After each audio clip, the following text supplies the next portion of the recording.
All right, so we just admitted Anna. All right, so everyone, my name is John Hieronymus. I'm a nurse at University of Chicago Medical Center. I'm a nurse rep, and I work in the PACU. Previous, I was in the medical ICU, and I've worked in the ED and hospice as well. I'm running for the Council of Presidents of National Nurses United, also known as California Nurse Association National Nurse Organizing Committee. And we'll pass off to our other Council of Presidents candidates, and then the independent candidate for the Region 15 board seat. And then we will get started on the call. So how about Mark, you want to introduce yourself? Good evening. My name is Mark Goodick. I've been a registered nurse for 19 years, Canadian born and educated. Became American citizen about 6 months ago. Critical care out of school, and now interventional radiology. Work at Alta Bates, Berkeley, California with Eric and Rhonda. Rhonda is working right now, so she's not able to be present. Rhonda's been a nurse in California for 13 years. Very active in her unit, going for her staff nurse 4, member of the PPC as well, and wanting to get involved in union functions as well. And yes, I told her, I said, if you run, I'll run with you too. So she's with us in spirit, and I will text her about our meeting tonight, and I'll hand it off to Eric. I'm Eric Koch. I've been at Alta Bates Hospital since 1991. Prior to that, I was a corpsman in the Navy in the first Gulf War. I've been on the past 3 negotiating teams, and we decided to run because we were done dirty by our union, and we felt that as nurses we deserve better. And as a hospital, we've been a thorn in the side of CNA, which is about a few blocks down. And there I see Ann Gabler, one of the fellow nurse negotiators at Alta Bates. And we feel it's time for a change in our union. So we need actually a nurse-led union and not a staff-led union. So John, go ahead. Thank you. Very cool. And I'm going to pass it on to our Region 15 independent candidate. Hi there. My name is Rhonda Risner. I'm running for Region 15 Board of Directors. Region 15 encompasses all 23 of the VAs, from San Diego VA to Miami, Florida, and all states in between. I've been a registered nurse for 34 years. 29 of that has been in the emergency department. I worked in the private sector for 22 years. I've been at the VA going on my 16th year. I overlapped both for a while before deciding to move to the VA. And I have been part of CNA, NNOC since 2006, and watched the union go from RN rank and file led to a very management-esque friendly staff run structure. And I feel like I can speak on behalf of the 23 VAs that we represent at the board meetings with authority, and I'm looking forward to doing that. We've got a couple of other candidates who are also running. We've got our candidate who's running as a write-in for treasurer. That'd be Tish Ryan, or Patricia, if you're filling that in. So Tish, do you want to introduce yourself? Hi, I'm Tish Ryan with Community First Medical Center in Chicago, a very small hospital in Chicago. I was asked to run by John to run for treasurer. I have a little bit of experience on the state level being the treasurer for the Illinois Society for Respiratory Care. And I was the president for 2 years for the Illinois Society for Respiratory Care when we got our licensure in the state of Illinois. And then from respiratory care, I went to nursing, and I've been a nurse since 2012. I've worked in the ER and now currently work in the cardiac cath lab at my hospital. And the more I learn about the union, the more I want to be involved and make sure that we are responsible to the rank and file. That's me. Thank you. Thank you, Tish. You're And amazing. vote for me because apparently I can't vote yet till I get a ballot. We'll get that sorted out, hopefully. I'll pass it on to Barb, who is running for our Region 13 board seat as a write-in. Hey everyone, I'm Barb O'Brien. I'm a nurse in integrated care for Cook County Health.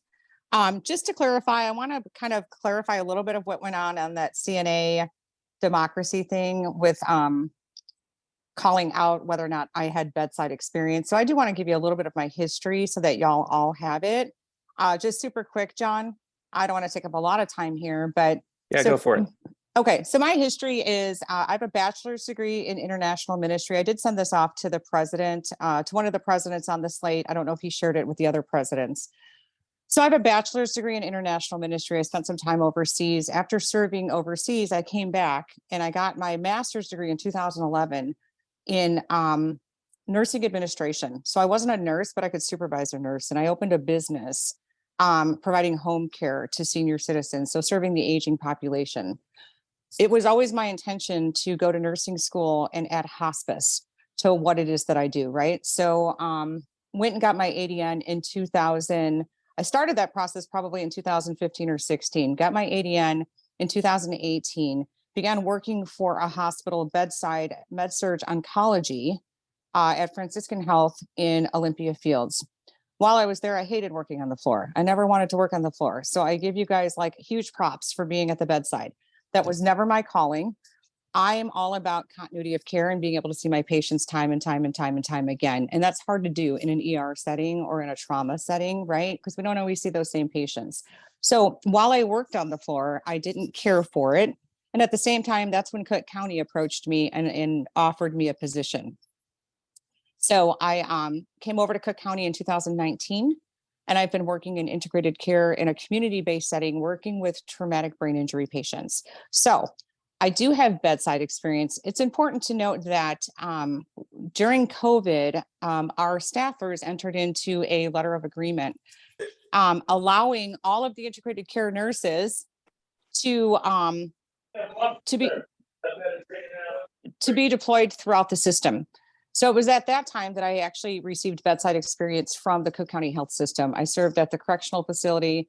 And I also served in Provident and at Stroger. So I just wanted to clarify any of that had gone on that other feed. And to let you know also that regardless of my background, in terms of my experience in working at the bedside and my desire to work at the bedside, the truth is I think you're voting for me for my character and the fact that I will represent nurses well. So I just wanted to put that out there so that y'all get to know me a little bit better. Sorry about taking up all that time, John. No worries, Barb. And you've always been a really vocal advocate for nurses at the, in your union, in your facility. And we've also conscientiously chosen not just to advocate for bedside nurses, but clinical nurses as well, because we know that our union represents both nurses who are working actively at the bedside and also our nurses in areas like, oh my God, my brain's farting, sorry. Our nurses who do other tasks that are really important in terms of, sorry, I'm talking too much.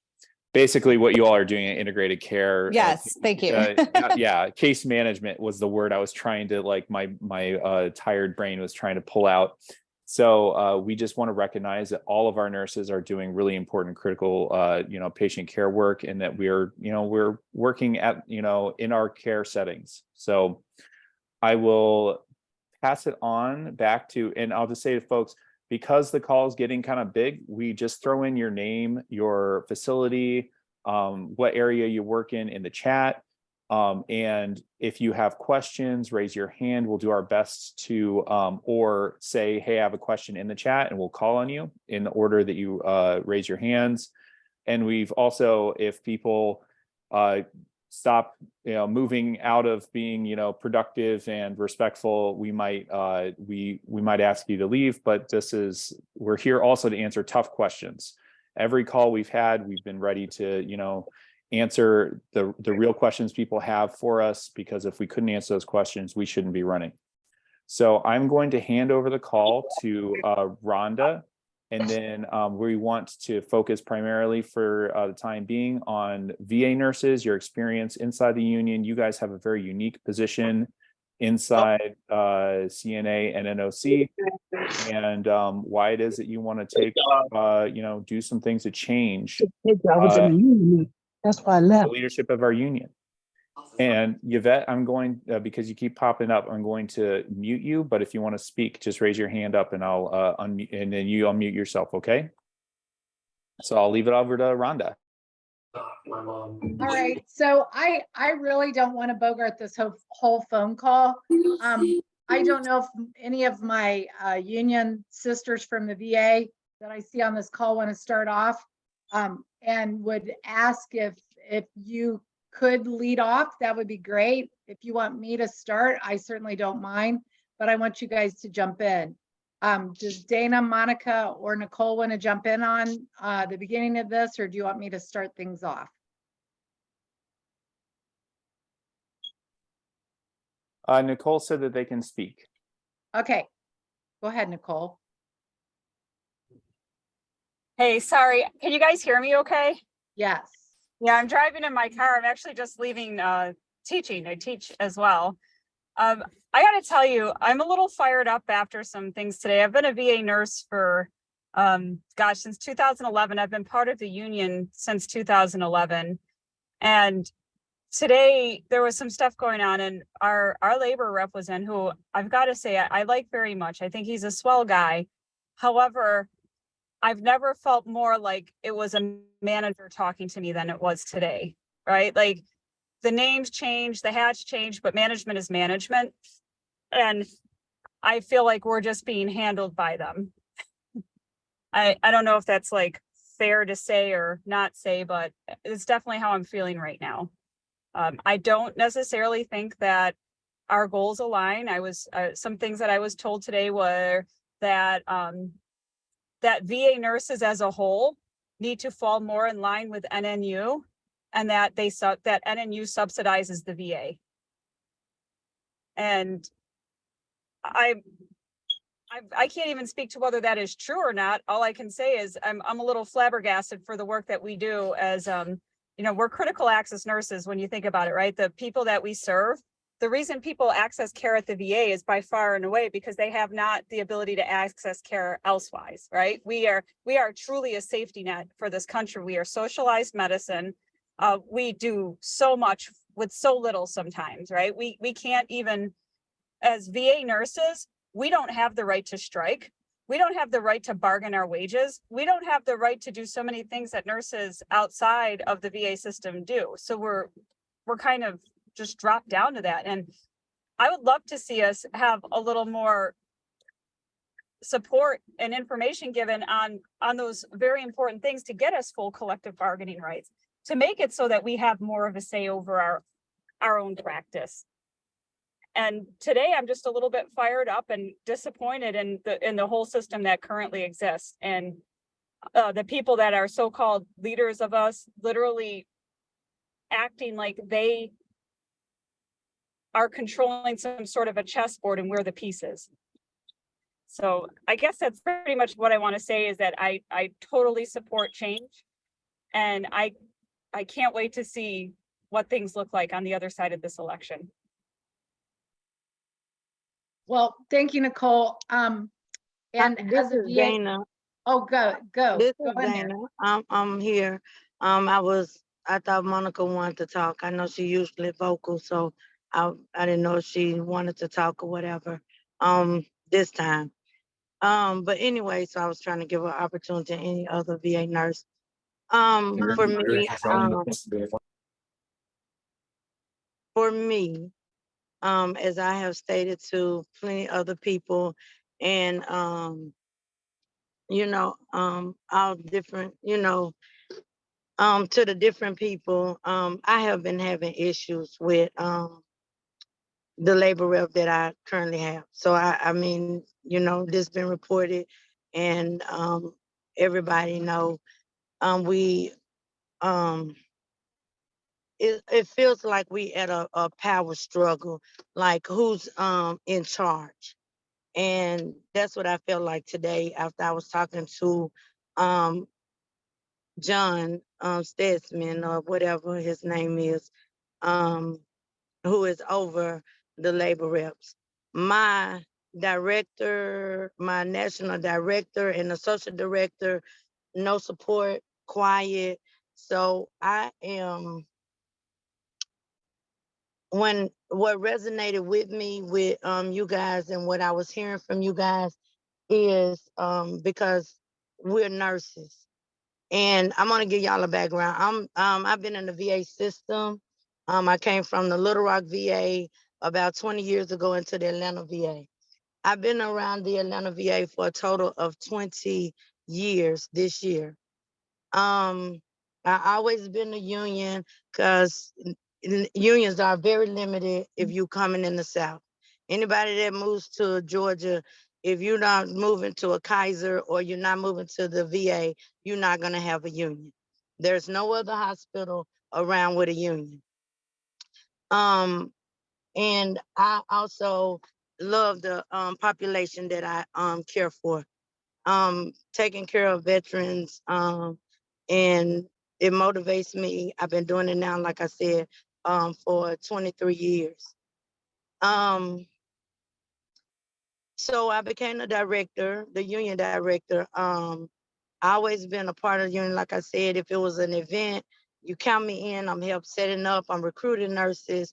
Anything that we needed to do to move the union forward, I did it. When we moved into CNOC in Atlanta, I remember when they came in and they were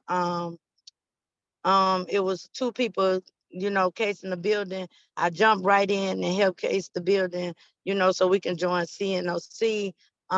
Nurses were excited, wasn't quite sure what we was doing at the time.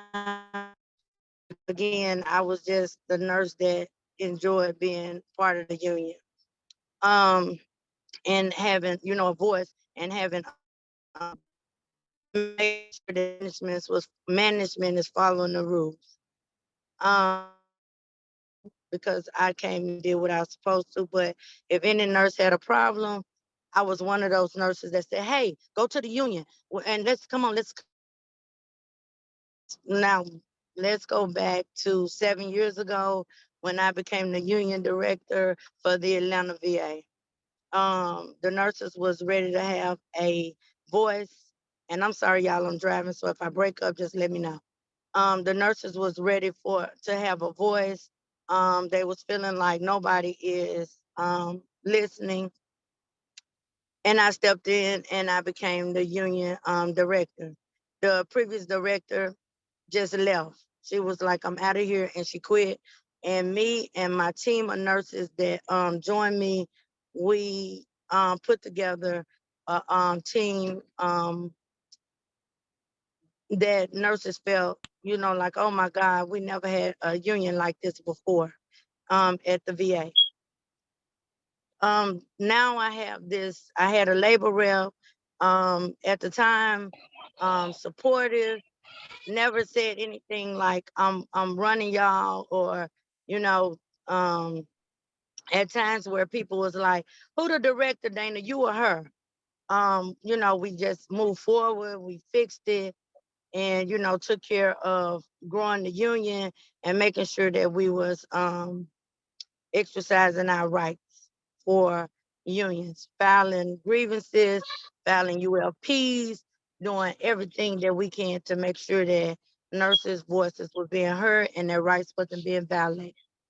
I get a new labor rep, the rep that I have, not that she was all that great, wasn't there all the time, wasn't able to reach her, but that was no problem for me because I'm still gonna move the union forward. They sent a new labor rep because this one moved up to a new higher position in the union.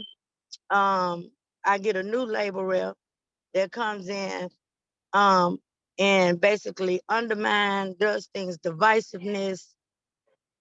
And I'm like, wait a minute, you didn't come talk to me. and I don't mean to take a lot of time, but this is one of the things that has happened. She has argued with my secretary or with the secretary that was elected. If you don't do it her way, if you didn't reach out to her, sending nurses on, you got to do a report, bring it back to her, and then we can move forward. That's her way of organizing. And I'm like, wait a minute, stop. We're gonna run people off. We're not gonna have people involved in and people gonna be like, what did I get out of this? When we used to win all these cases, get nurses things that they were supposed to have that they didn't have. So I'm working, trying to get her to understand what nurses are, what these nurses, how they react, getting nurses involved. It's just horrible. So what resonated with me when I got on the call with you guys the first time was when you said that we want less labor and more nurses, more nursing voices and things like that. So that's what resonated with me and why I jumped on the call and how did I get on this bandwagon. So I just wanted y'all to know that. Thank you. Sorry for taking so long. No, that's good, Dana. Did you want to jump in here, Monica? If you want to unmute, you can interrupt me if you want. I just want to kind of wrap up. It's the same sentiment from the VA nurses that are in our group that are supporting you all. It's basically the staff is now running the union. The RN leaders are no longer running the union. And that's what both of my sisters are trying to articulate here this evening. And the fact that anyone would say in a union of nurses that we need to fall in line speaks volumes. Okay, that speaks volumes because I mean, I'm not in a union to fall in line with management or management-esque ideas. I'm there to fight for causes, for better working conditions, for better benefits, for anything that we can fight to get the bedside nurses, right? So the fact that anyone in our leadership would say that VA nurses need to fall in line with NNU, I mean, I am livid over that comment alone. So, I mean, that's just case in point of why your ticket has resonated, like Dana said, with us, because it was a perfect storm at the beginning of February, even before we knew that you guys existed.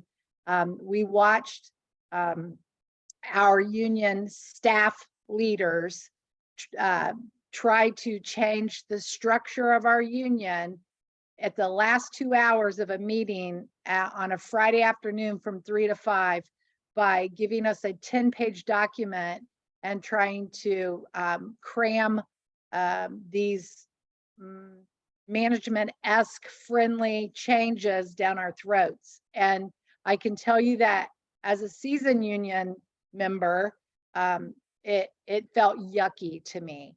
And so then when we left that meeting, we had some discussion about that. And then along came you guys, and it was like a perfect storm. And, like Dana said, jumping on your bandwagon, that's something I did as well, just because your message and the platform that you guys put out and the ability to articulate why you're doing what you're doing and not sitting back and resting on your laurels is absolutely what resonates with me as a union member and a leader. So thank you guys. Thanks for this opportunity. These calls are really important just to give nurses a chance to speak up about what's going on in your own working conditions. And so I just appreciate everybody's taking their time to mention anything about what's going on. We're all here because we support each other as nurses, and especially as union nurses. Nicole, you've got something else you'd like to add. Go ahead. Hey, so the one thing I wanted to add is that the VA nurses, we're a very unique group of nurses. A lot of us, I don't know the other nurses that work for like for-profits and things like that, but there's something different about the VA nurses. And it's in the very words that we use to describe who we are, which when Rhonda was talking about that thing that happened in February, where we were like, literally, yucky is the word to describe it, absolutely yucky, where we realized like the union that we thought we knew, especially like this whole weird COVID thing, the pre-COVID union, and then this union that showed up, I felt were completely different. But like, I just even mentioned like how unique we are, even our verbiage. Like when we talk about VA nurses, they keep trying to call us like chief nurse reps and stuff, but in the VA, we're called directors and associate directors. And they keep telling us that we can't even have our titles. Like they want to change our titles to fall in line with what NNU does, when the background on stuff like that is that in the federal government and in the militarized system, which we are a part of, we're part of the Department of Defense, that the hospital leaders are called directors and associate directors. So when we call ourselves like the union directors and the associate directors, we're putting our titles on par with their titles. So even something that seems so insignificant as changing a title is very significant and has a significant meaning throughout the VA. So as you know, we lend support to you guys with the shift change, and you know, all of us who want change. I think that it's just very important to know who the VA nurses are and the unique struggles that they have, and the uniqueness is something that should be embraced, not try to, you know, fit us into some sort of a mold set that, because we're not. Just like you guys couldn't fit into the VA mold. It's a bureaucracy, it's completely different. So I guess that's what I wanted to add. And that's great. And just so people understand, I mean, the things that she was talking about that we're not able under federal law to bargain, that you guys freely bargain. I mean, it's almost like what else is left, right? But we've learned to be very savvy in the way, I mean, we can't bargain compensation, but we can bargain the process, right? So we've learned to be very, very savvy in the way that we deal with management. And like she said, for them to try to pound a, you know, square peg into a round hole, it's impossible. We are not the same entity. We have official time where we're able to represent nurses where you guys don't. But the reason that Congress gave us official time in 1978 was because we didn't have the ability to bargain all these other things. So they threw us that bone, right? So we hear people in California say all the time, like, well, you know, you guys have official time and we don't have that. And it's almost like, you know, they're angry that we have that, but you guys have the ability to do a lot of things that we don't have the ability to do. And we use the official time to represent our nurses.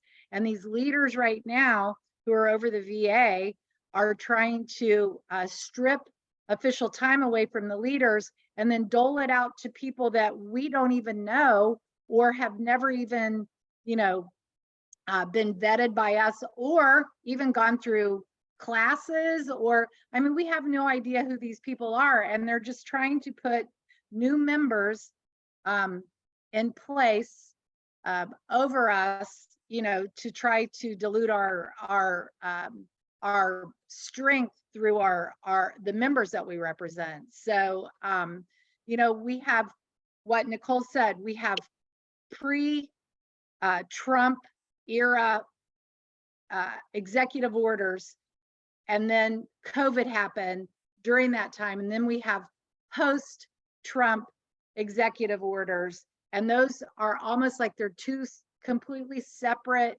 unions, and they're trying to get rid of the old timers like us and bring in new leaders that don't know any better. They just don't even know what they don't know. So it's a sad state of affairs. So now I'm shutting up.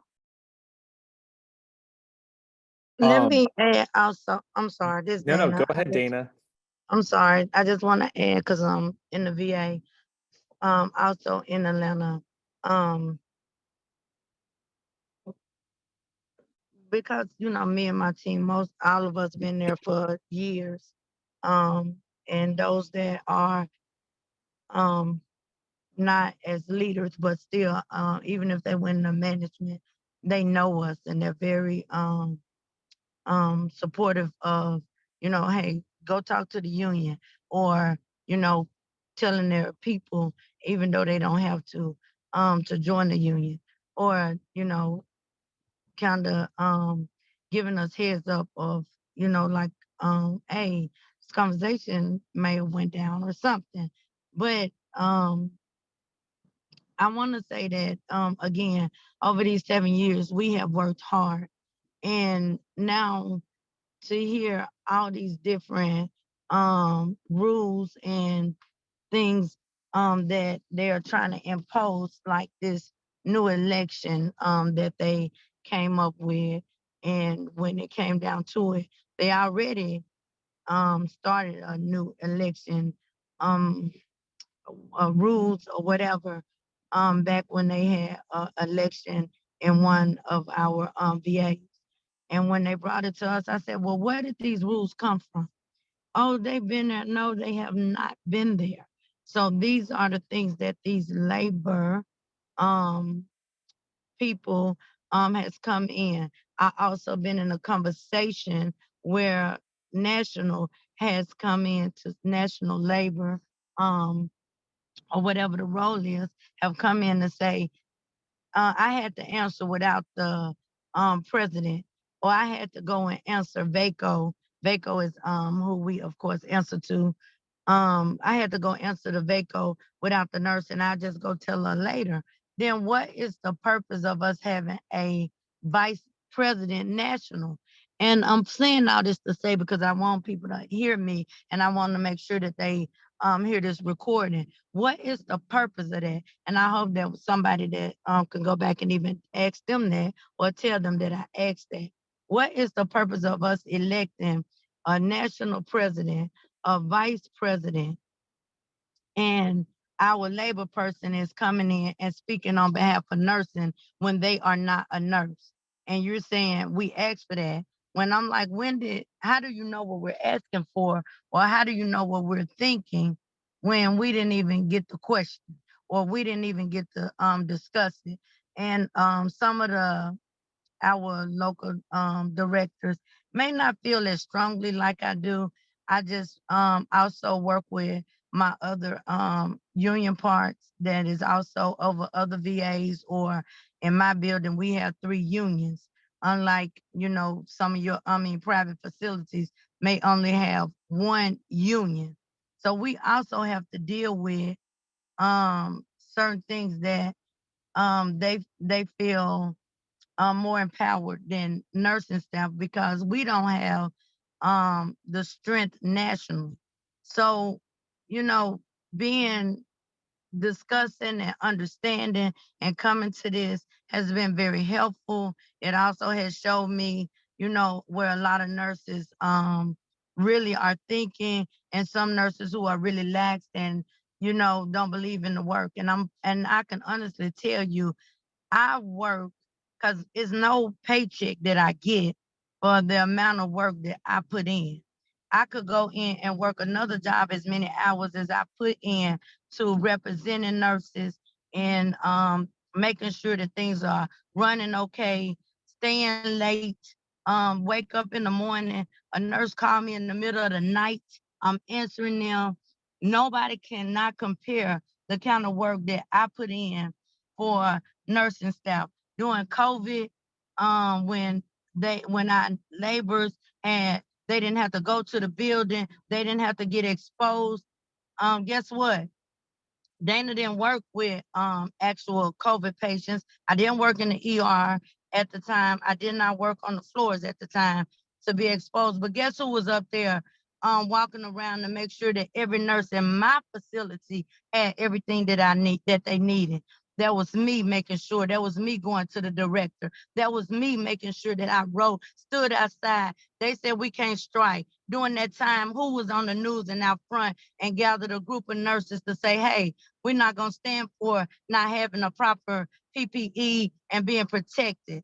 That was Atlanta nurses. That was Dana pushing the calls when there was nobody else. So I just want to go on record to say, people can, when you could have went out in private facilities, go out and strike, but we organized to make sure that people understood everything that we needed and stood there. And I said, I cannot come in and represent nurses and I don't stand in the gap to make sure that they have and go in and personally eyeball it myself. And this is why this resonated with me, you guys, to say, hey, we need more nurses to stand out and be there because we know what nurses need. We actually work the field. We mean what we do. We mean what we say. And the reason why I support Rhonda so much is because since I've been a part of this union, she has never stopped going to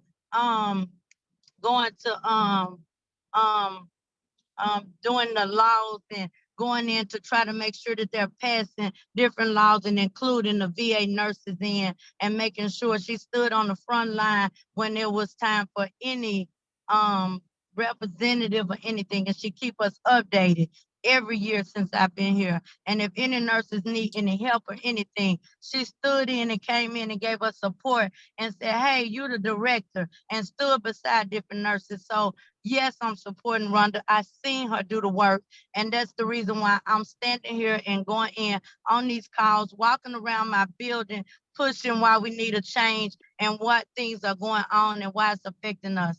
And I'm sorry I'm getting off on a tangent, but I had to say it. Thank you. I knew she would break out in church here pretty soon. Yay. All right, return it back to you, John. Thanks for those kind words, Dana. Oh, it's just amazing to hear that stuff from Dana and from all the VA nurses. We believe that you all should, as the stewards of our country's largest socialized healthcare system, that you should be at the center of our union's priorities, and that you need support, not just with legislative pushes to get your full collective bargaining rights, but also the kind of staff support that you need to be able to do the work in your facilities to fully take advantage of your existing collective bargaining agreements, because you all do have really powerful levers that could be pulled more, and it could be used to actually get really serious changes to your working conditions. So I just wanted to say thank you all for coming in here, sharing with us, and also just the support. When we first started our organizing, it was Alta Bates nurses at Sutter. It was Cook County nurses at Chicago, University of Chicago nurses.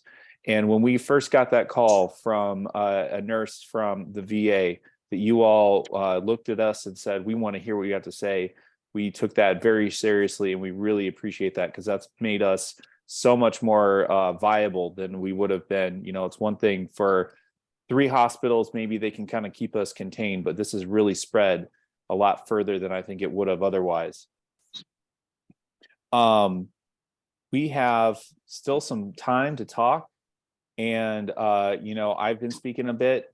I wanted to just say, open up the floor, because one of our nurses from Region 14, Stephanie, you are at the MedStar Washington Center in Washington, D.C., and you haven't heard anything from us until very recently. I want to give you an opportunity to either ask us questions or sound off like our other nurses have. And then maybe we'll go into Allie and their situation that they've been dealing with down at Long Beach.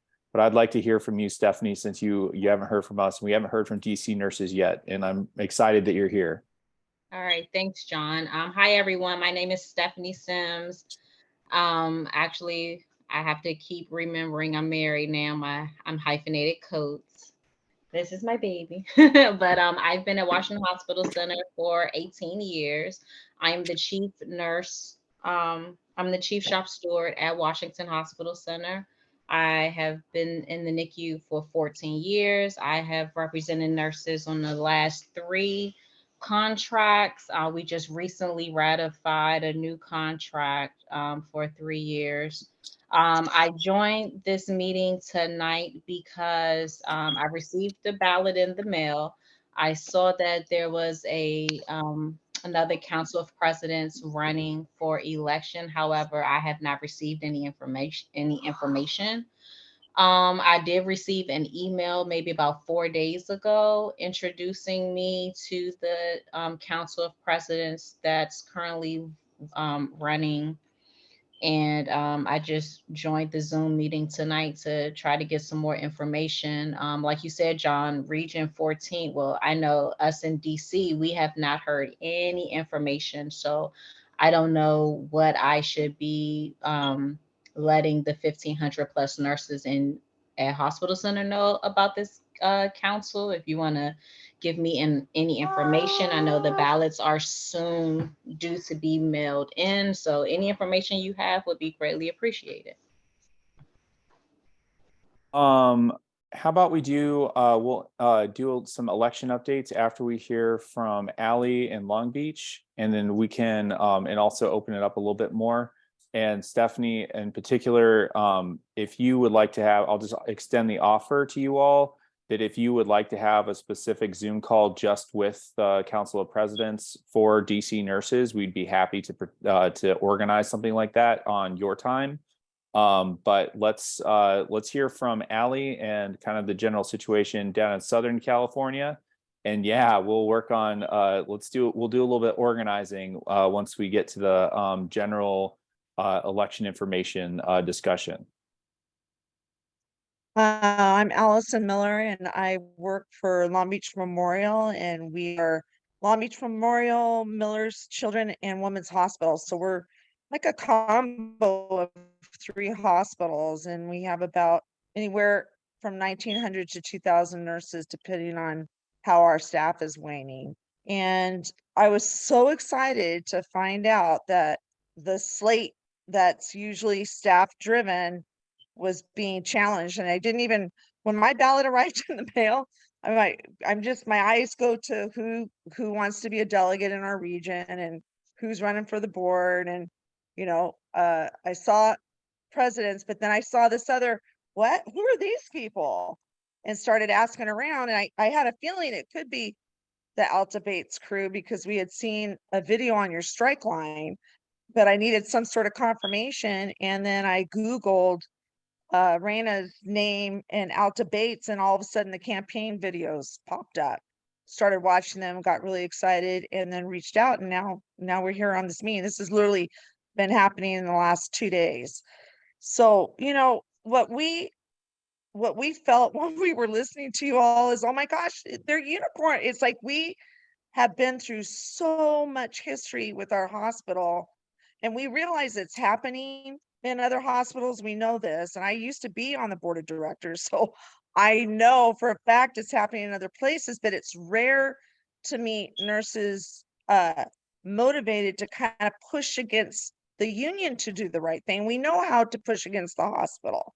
We know this. We're trained to do that when you're a leader in a union, but to take on your own union and try and correct the wrongs in there just excites me. So I'm glad to support you in your efforts to get in there as the Council of Presidents. As far as Long Beach's contracts, our contract started going bad in 2016. So we've had 3 bad contracts in a row, but we have what I believe may be the only evergreen clause in a CNA contract. If there is another one, I haven't heard of it. And that's where your contract never expires until you begin to bargain. And there's rules in the contract that you have to bargain for a certain length in time and then actually pull this trigger with your intent to expire the contract. So it's like you're giving the employer a heads up, and the contract's tied up in such a way you can't take any actions outside, or you're in violation of the contract while you're bargaining. It's like bargaining with no fight, and it's all designed to not stop dues. Years ago, our employer stopped the dues check off, where they take your dues automatically out of the check. And we had a very long, this is like in 2011, we had a very long bargaining, and we were getting close to impasse. We had mediator involved, and many nurses weren't voluntarily paying their dues. And at that point, they couldn't make the dues. They couldn't take the dues from the nurses. And because of the amount of nurses that we have, we consider ourselves a feeder hospital for the larger chains. And we kind of got hip to how important our dues were to our association to help bolster the larger strike fights, where we felt we weren't getting the attention. We're paying all this money, but we're not getting that attention to our contracts. And so they were able to actually put verbiage in the contract that your contract's evergreen. It's never expires. Anyhow, that's the bad thing in regards to our contract. We did do a deauthorization process last year, towards the end of the year, that did not go through, but the vote count was so close that it really made CNA make changes to the staff. They brought in and started looking at things seriously. So we have better CNA staff, but most of us at Memorial, and because of my affiliation when I was on the board of directors, we know that the problems with the organization runs deep within the actual staff, and that it isn't nurse led. It's, there's nurses leading, but they're handpicked by the staff who know that they can get these nurses to do their bidding and to listen to them. So this is something that when I hear Eric and John and Raina and Mark talk, it's like, these are things that are happening in the Sutter system. It's happening all over, and they're now organizing and getting nurses that want to fight this to actually get in there. And yeah, I mean, you're allowed to put yourself on the ballot. And it's so structured that even the nurses, when I was on the board of directors, I came in on an interim. A nurse was retiring out. There were some things that he needed done. He needed to go off the board.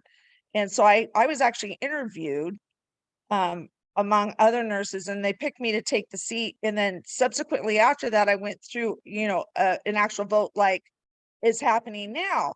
But what was happening when the votes were coming up is we were being told by the executive board, which is the council of the presidents, how that vote was going to go down, and how only your region was only going to be allowed to have this many delegates. And it's like, no, wait a minute. Everyone gets it in the magazine. Everybody has an application. We're not going to go back to our facilities and tell our facilities you're only allowed to have this many delegates.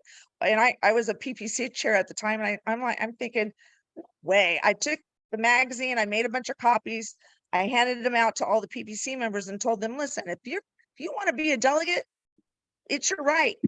Fill out your form. And they really try to persuade and campaign.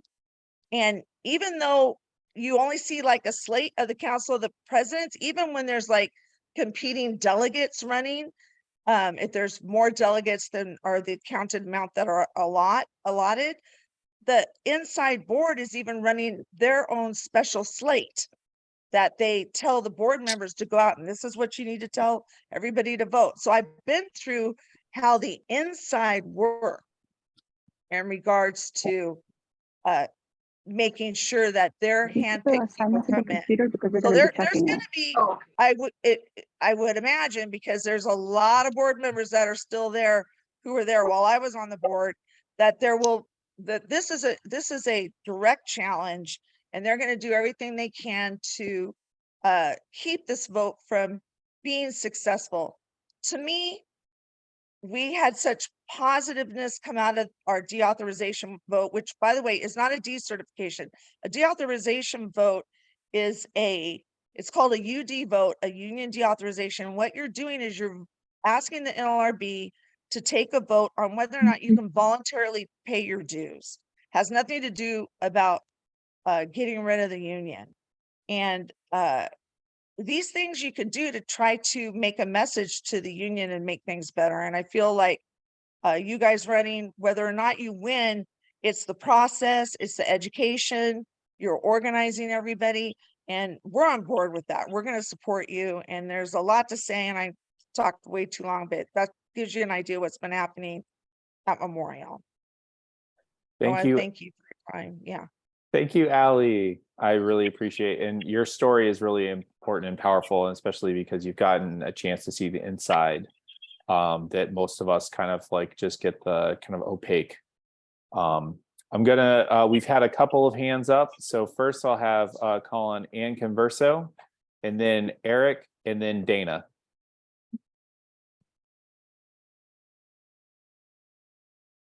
And you're Just still trying to get my voice muted. on. Sorry. My point right now is, for those of you who don't know me, Ann Converso, I worked at the Buffalo VA for 35 years, was the president of the United American Nurses when we merged with California and Mass, okay? The issue that I would like to bring up is when they devised the Council of Presidents, I was not in favor of that. And the reason I was not is because how does a night shift nurse at University of Chicago meet the person in California and develop this ballot? So you are never allowed to run by yourself and get on the board unless you found 3 other nurses. So maybe that Council of Presidents is actually working out now.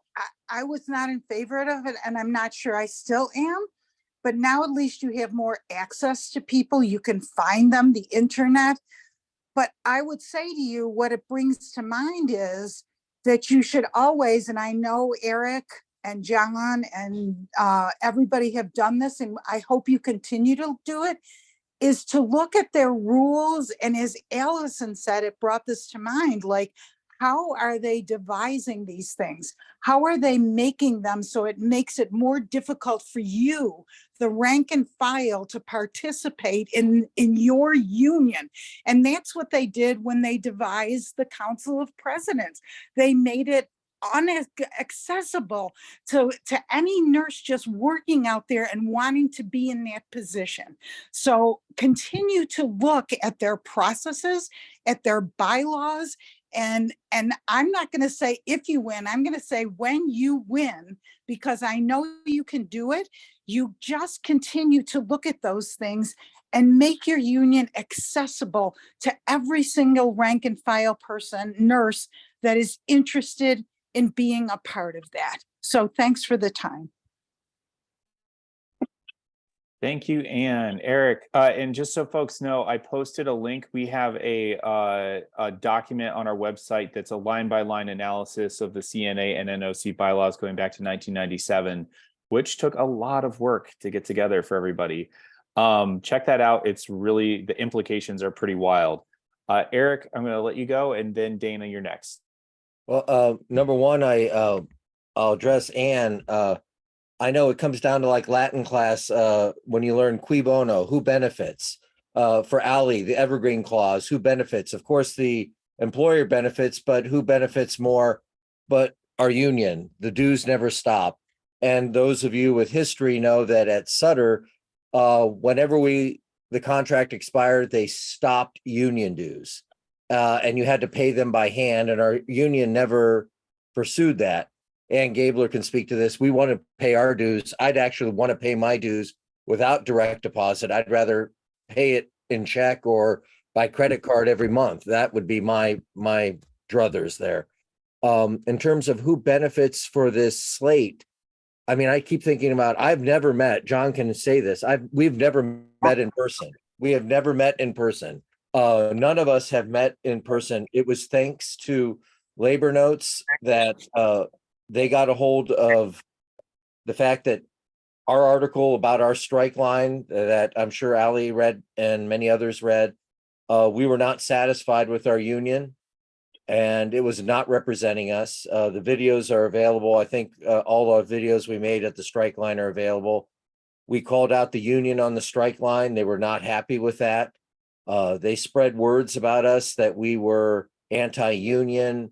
that we were out of touch because we actually wanted more for our nurses. We actually are way behind Kaiser here in the Bay Area, and we desired better to prevent the hemorrhaging of young nurses going to Kaiser. And our union didn't want to do anything for us. So it was cui bono. I heard about Allie and her struggle. People kept telling me, even Kaiser nurses, you need to get a hold of this Allie.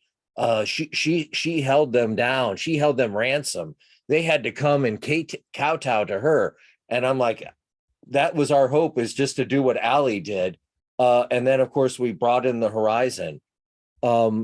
We've won. Even if we lose, we've won. And that's not some concession speech or anything like that.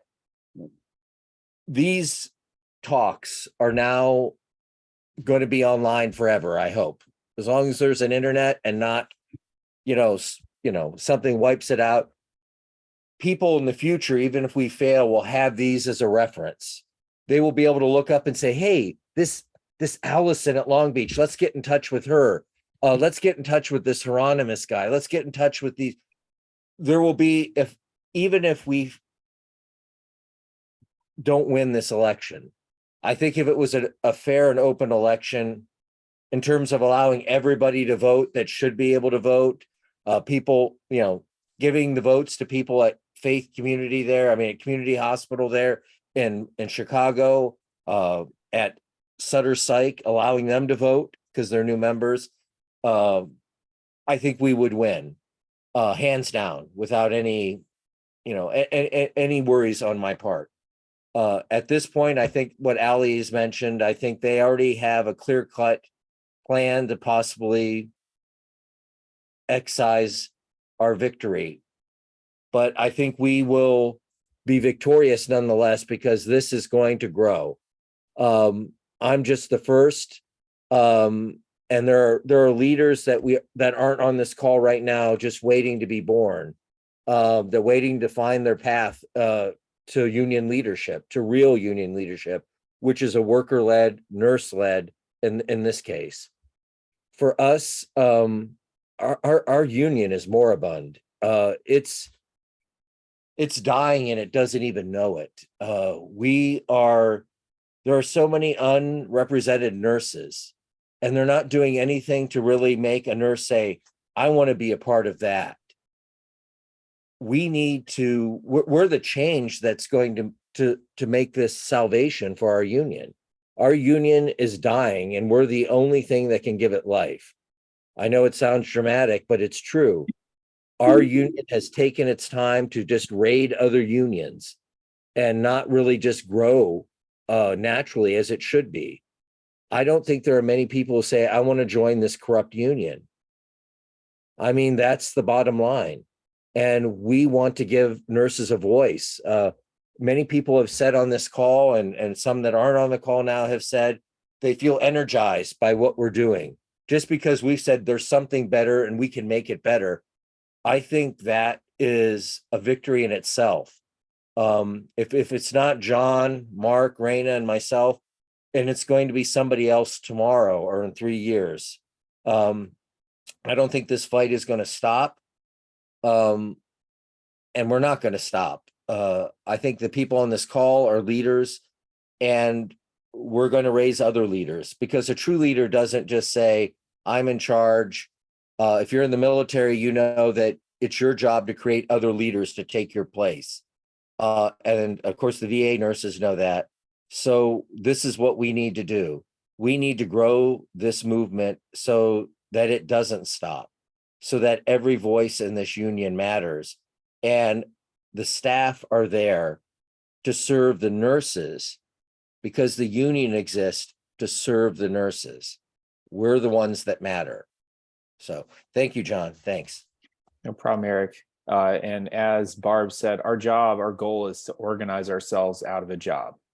We're hoping that we're kicking the door down for every other nurse leader in our union that we know can do this work. This isn't rocket science. It's just cracking down and learning what you need to know and putting the pressure on the union to give us the things that we need to know, like our bylaws, things like that. Dana, you've had your hand up for a little while. Why don't you go ahead and speak up for us? Okay, so it was just funny when she said about the information. I don't go through those magazines like that and find out I'm one of these people, you know. This is shift change, huh? Hello. So, hey y'all. So basically, I'm not one of these people that go through these magazines. So it's funny. One of the directors said, well, I looked in the magazine and saw that, you know how many delegates, and I went to my director, her local director at her facility, and got the information.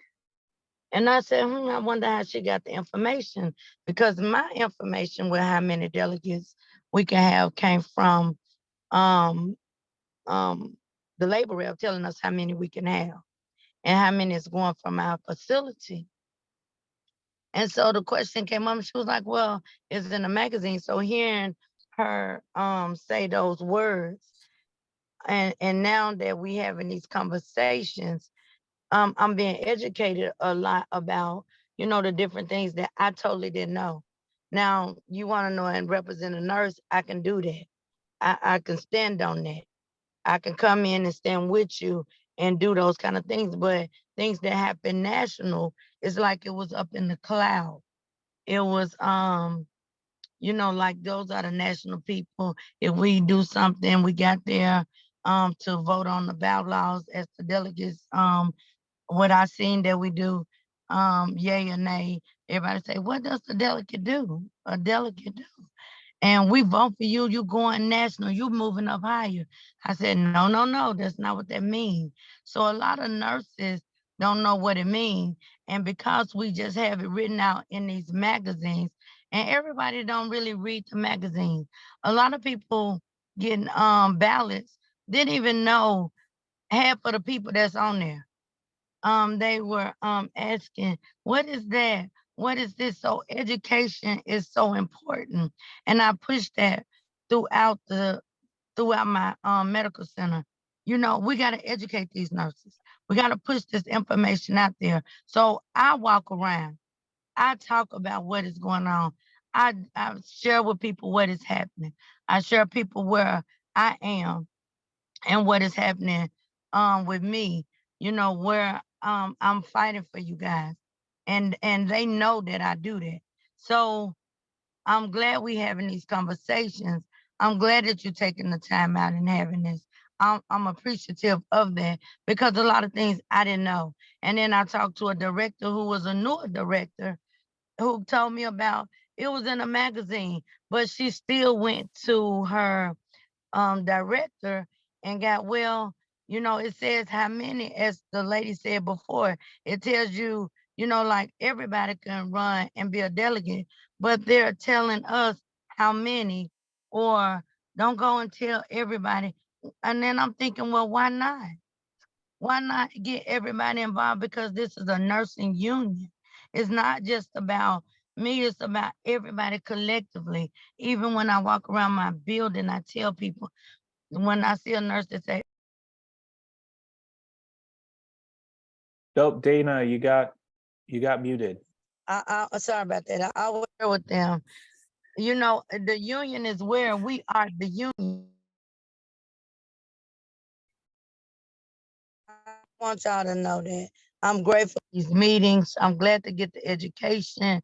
Thank y'all for putting the information out there, because NNOC, NNU, all of that stuff would be up in the cloud, and we just totally did not know.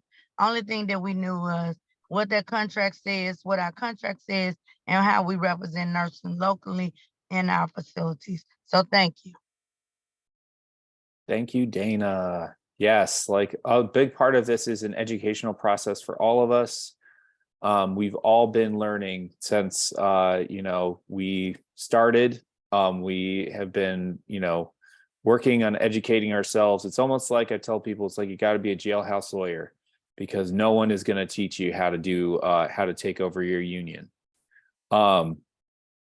So we're getting close to 90 minutes on this call. We have, hold on real quick.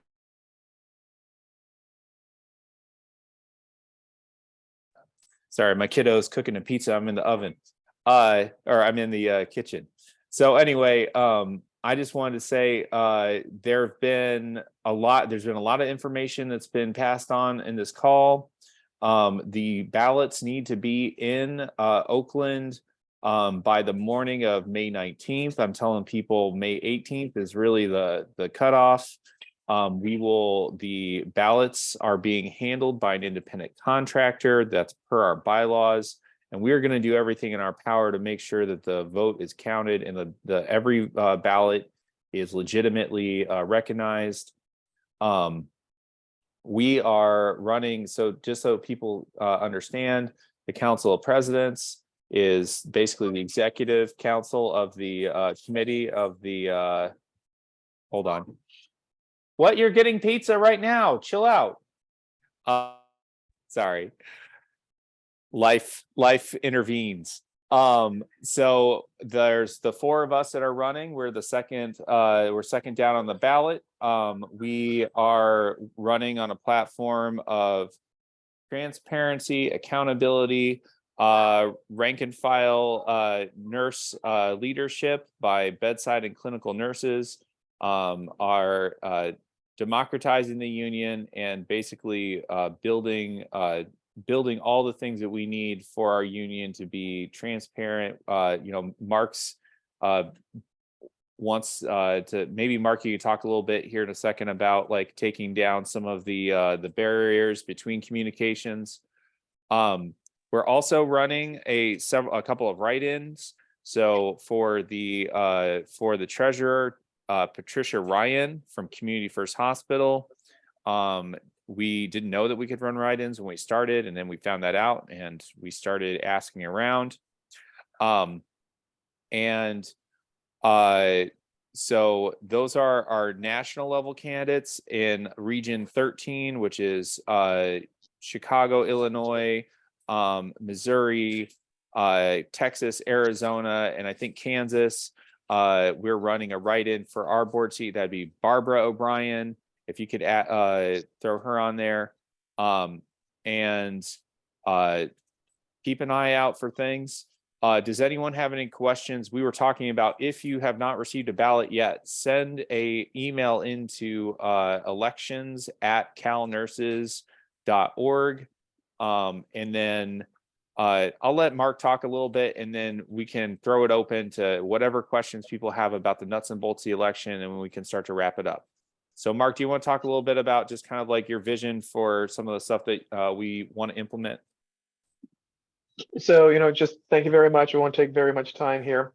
So as per our video, our platform is accountability, transparency, democracy, and creating value for nurses.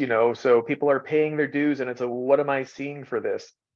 And things that, people will consider valuable to the union as a whole.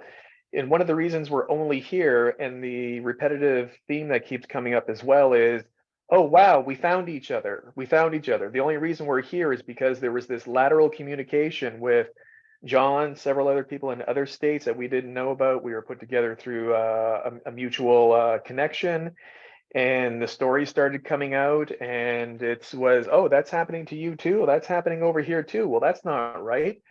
And within about 4 or 5 of these impromptu meetings that were put together on the fly within mere hours, we went from nobody knowing anything because we've been consistently siloed off for information.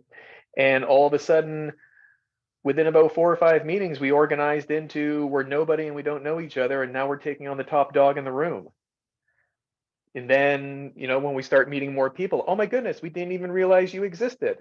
Could you imagine then if we had a communications network that, and this is just sort of like a future visionary thing of how can we facilitate this communication? And I will steal Bonnie Castillo's words. Her her words during our video, which you can see on our YouTube channel, Little Upset RNs, from the strike line. Communication is key, and I will have to agree with her on that. But do we have anything like that for communication? So the idea would be, and I don't know how difficult it would be to try to get past the board to receive funding and a go-ahead, but what if we had a communication system that was strictly only and dedicated to union nurses only? That you log on, you see your profile, you see what's going on everywhere in the country. So you can talk laterally, see what's going on, what's other people's contracts look like, what kind of language are they going through, are they having that you would want to incorporate in your own neck of the woods? What are the fights that are going on? Know what the issues are. So yeah, it's just this lateral communication that if they broke down the silos of information and we were all able to communicate what could be accomplished. 5 Zoom meetings and look at us running for the presidency. Never met each other before. Now, if you had 150,000 nurses, it would probably be loud at first, you know, and a little bit chaotic, but we'd work out the nuts and bolts on it. But what could be achieved then? And there's other ideas as well, but I won't get into them right now and just stick with that because I think that that would be an absolute infrastructure kind of thing, that you have these communication highways available so that even if you want, so then even you know what the will of the people is. So if you wanted to go down the road of, you know, we want to create a code of ethics and conduct, first you have to do an audit of your membership to even understand what everybody thinks the ethical health is of your organization. So a communications network would be a primary function, primary sort of infrastructure cornerstone for the union. And that's all I'll say about that today. Thank you. Unless anybody has any questions. I'll just Yes, exactly. Not controlled or censored, because that's the thing that's been happening. Censorship in union meetings, people being muted, blocked, and never let on board again because of dissenting view. And John has mentioned that as well. We welcome dissenting views, you know, as long as it's productive and not disruptive. Thank you. Real quick, since we're getting close, we've got Inke in the chat wants to know if we can send information about the ballot again for people who haven't been able to get one. I'm gonna post the email that we want everyone to email if you haven't gotten a ballot yet. Yeah, there we go. Thank you, Rhonda. elections@calnurses.org. You email them and tell them I need a ballot, and we're asking people to kind of if you're, I would say CC our email address, and I'll just call this like shiftchange2023@gmail.com. So I'll put that in there as well. Eric, you were gonna go? Yeah, I was just going to add, doing exactly what you're doing here is, I've been sharing on Facebook, you know, a nurse knows a nurse who knows a nurse. I've been sharing Rhonda's little ad for her on Facebook. I have been Patricia, it's essential, and for Barb, I've been sharing these on Facebook, and it's very, I don't know, for me, I'm not as much on the computer as the phone, but it's easy to copy and paste. And also, John, the what if you don't get a ballot, that little flyer that we made, if there's some way we can put that on there, on our chat here, or it's also on our webpage, correct? All those ads are available on our webpage, correct? Let me hold on for 1 second. I just want to make sure I'm not muted. Yeah, I just posted, there's a page that has all the flyers that we've made, including the if you don't get a ballot. Let me see if I can actually pull the direct link for that off of our website real quick. So just give me a moment. I just want to ask everybody to copy and paste those and or photograph them on your phone, whatever, and easily share those. People ask me, well, what about this? Hey, how about, have you seen Patricia Ryan here? Hey, here, I'm sharing it to you, dropping it to you. And I want them to share it. We're not going to win the board. Obviously, if we could go back in time with what we know now to just even the beginning of this, I would probably organize writing candidates for every region. We found out about this too late. There's a gentleman in Region 6 that's decided he doesn't want the person in Region 6. So he's organizing there. We need all the allies we can have on this board. Maybe John in the future. Of course, Ally knows all about this. The board, I have a feeling that when we win, if we win, what's going to happen is we will be stripped of power. They will probably put some bylaws in. They'll try, John. They'll try. Real quick, Eric, I just want to make it clear for everybody. The way the bylaws are set right now, there can't be changes to the bylaws until the next convention. October. Right. And we have, and the way that the bylaws are structured, the Council of Presidents is kind of the whole enchilada and has an extraordinary amount of power, which is one of the reasons why we're running in the first place, is because we need to fundamentally change that and make sure that people who are kind of in that executive level are accountable. And we're working on building up our plans and our organizing to make sure that our election is meaningful.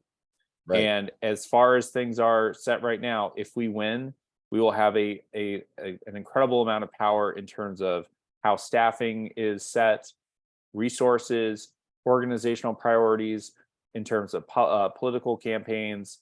And we're going to have lots of capacity to really make some quick changes.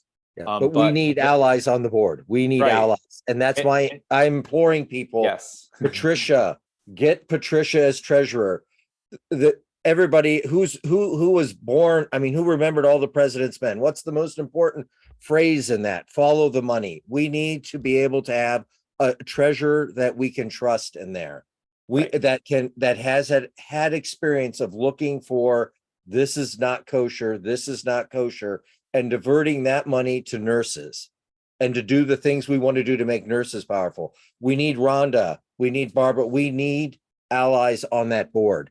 So it's not just about us. Thank you for promoting us, but it's others. And even if you say, well, dude, I'm not in that region, we all know people who know people who know people. If we, it sounds like the 70s Breck commercial. She told two people who told two people who told two people. You have to do it. I don't know. My reach isn't that big. I'm a 57-year-old guy.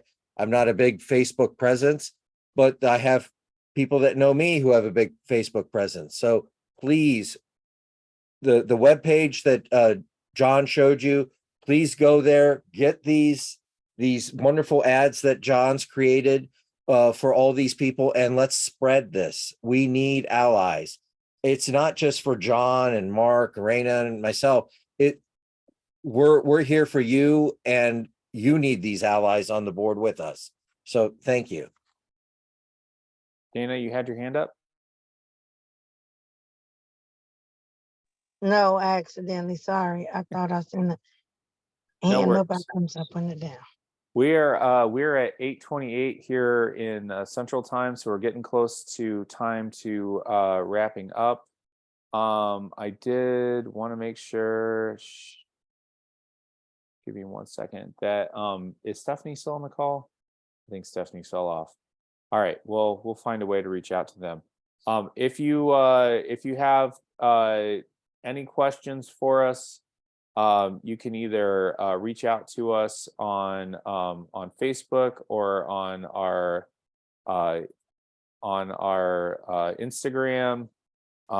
We do check those things, and if you want to get involved in the organizing, we've got a form for folks to fill out. I'll just throw that in the chat real quick. And we're getting to the end of the call. Does anyone else want to add anything before we wrap it up? I'll give one last speaker, and then we can close out for the night.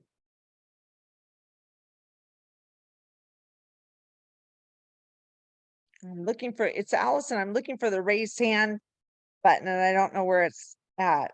So this is me raising my hand. Yeah, go ahead, Allie. Listen, these Zoom meetings are great. I want to know each and every time you have them, if I'm available. I'd love to join. And so is there a way that I don't know if could be like a calendar format where people can plan to, engage with you or, network off, maybe consider something of that sort so that we can return and join again. I think we have you on the shift change at WhatsApp. They announce it there all the time, Ally. John is very, sounds good. he's always announcing when we're having him. Okay, thank you. I think We'll be that happy to text you too. Okay, and thank you. we had a few calls one right after the other. So I think we're gonna ease up a little bit on the calls probably until next week, just so that people get a little bit of a breather. Like I said, reach out to us. We'll get you in. If you fill out the form and you want to get involved, we'll give you a call. No hospital too small. No, every vote counts.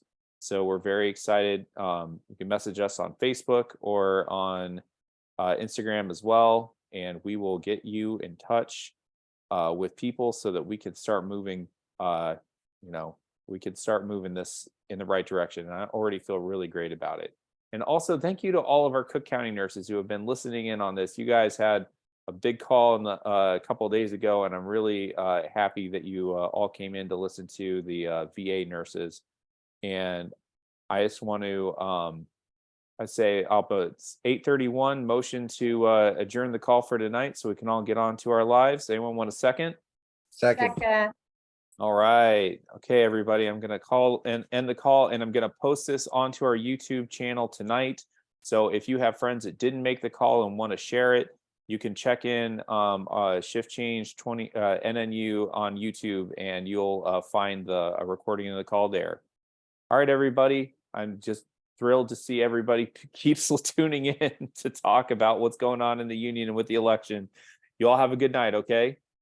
All right, thanks. Bye-bye.